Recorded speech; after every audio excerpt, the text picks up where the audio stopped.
I'm setting out to do 100 miles in 7 days, and I'm going to take you along for every step of the journey.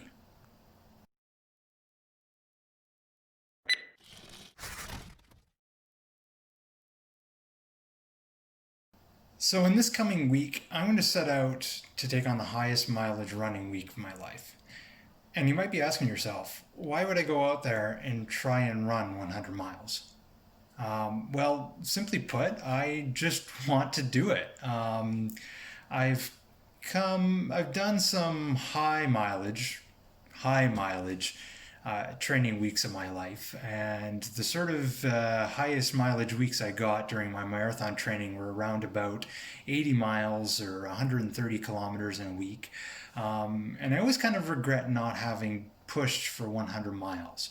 I kind of see it as this mythical distance that not a lot of runners actually get to in their lifetime, and it's almost this threshold, this barrier that I almost feel like a runner should try at least once in their life. So mostly I'm just curious what it's like to do that and what it's like to go through that experience as a runner and what it means physically and mentally to do that 100-mile week. Um, I don't think that there's been a more ideal time for me to tackle this than right now. Let me give you some background. A little over 2 months ago, I was put on furlough for my job. That means that I'm put on a temporary layoff. To keep myself occupied during this period, one of the things I've done is to increase my focus on running. I've also taken on some personal projects, and this has included YouTube. So I now would like to merge those two things together and film me doing a high mileage week. Over the past 2 months, my mileage has averaged around 120 kilometers a week, or about 75 miles per week. And 3 weeks ago, I did a 140 kilometer or an 87-mile week.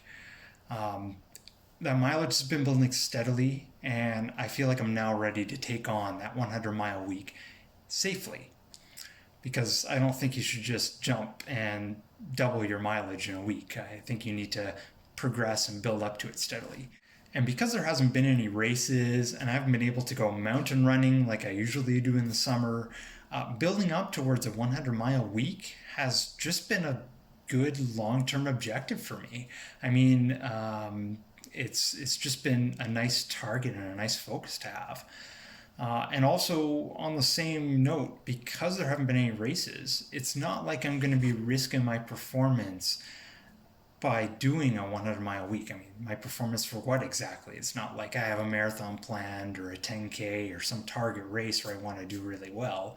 If I happen to unfortunately injure myself by doing this or something, there are much less consequences than there would be if I was in a regular training build-up. So, because I'm in this period where I'm on furlough and I'm not working, it right now gives me the time to take on the challenge, and it also gives me the time to give the proper focus on recovery and nutrition and resting and just being as healthy and as fit as possible while taking on this 100 miles. Um, I also want to have this ability to document it, to be able to take you guys along and to give you the experience of it, as well as having the record for myself when I inevitably will want to look back on this experience and relive it.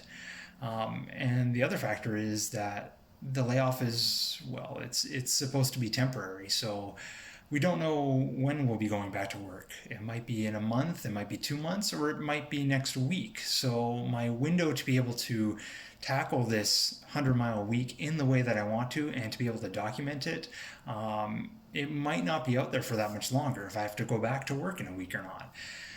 So now seems like the right time.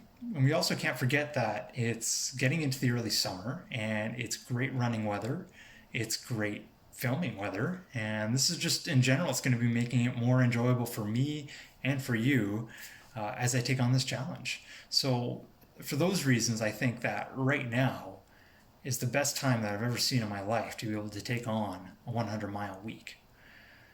So, now that I've covered the why, let's talk about the how. So the goal is going to be to run 100 miles, and that's also known as 161 kilometers.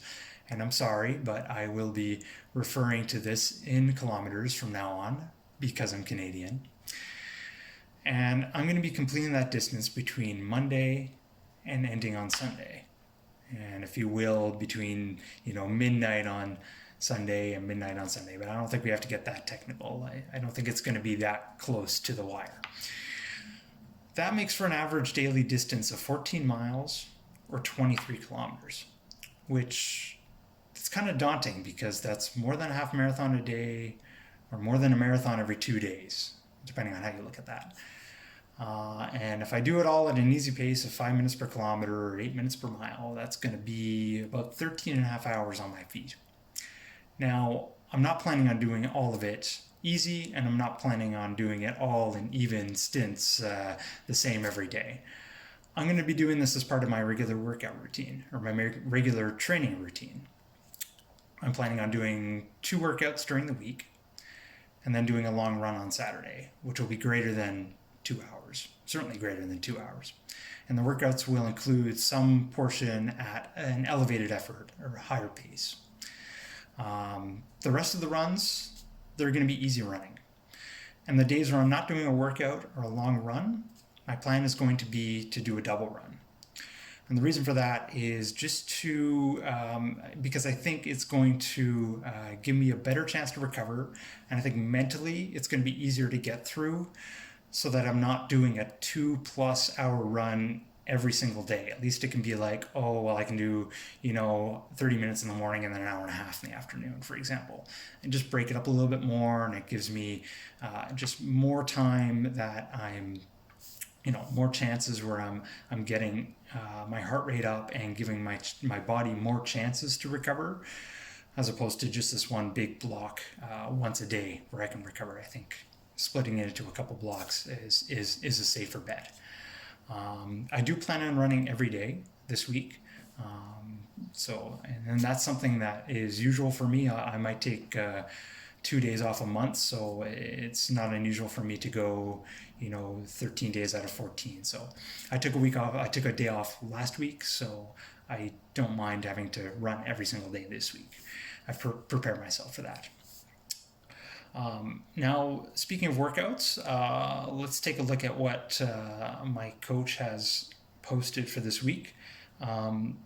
So he's given us a bit of a choose your own adventure this week. He said pick 2 of the following 4 workouts, and which is great because we have a fairly specific goal that we have in mind, mileage, and that allows me to pick and choose which workouts fit best into that goal of getting 100 miles this week.